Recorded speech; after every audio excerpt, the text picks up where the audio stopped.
one of the other things you can do is you can go back and watch what they did when they lied in real time. So here is a panel of CNN, this is yesterday, finally admitting that COVID deaths and hospitalizations were overcounted. Now, the guest that they are going to have on, there's 3 hosts. The guest is Leana Wen. Leana Wu. You guys remember Leana Wu. She was one of the biggest COVID fearmongers for mandates, locking people in their houses and all of that stuff, okay?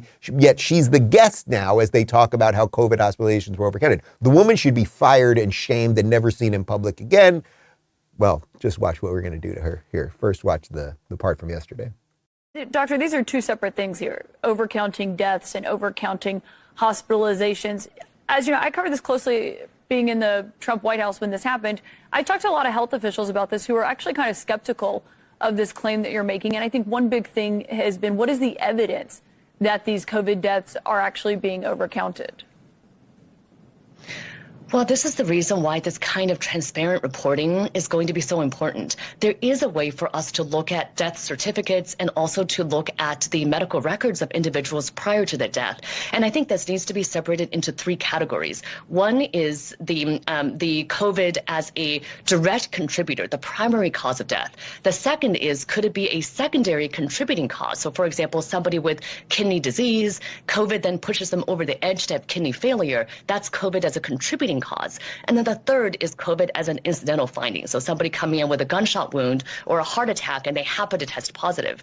I think that we need to separate out and look at the percentages of each. That percentage would have shifted over time as well. In the beginning, probably a lot more people were dying with the primary cause of COVID. That probably has shifted. And I think, again, we need to understand this.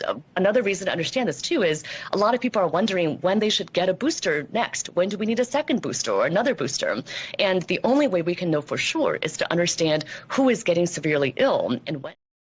Connor just made a great point that, you know, back in the day at the height of COVID, CNN used to have their COVID death ticker. It's funny they don't have their death ticker on anymore, as it's becoming obvious that COVID was largely a hoax and now people are dying of vaccine-related injury. If you enjoyed this video, hit like and subscribe to our channel so you'll be sure to see similar videos from BlazeTV with the added bonus of signaling YouTube that your voice and opinion still matters.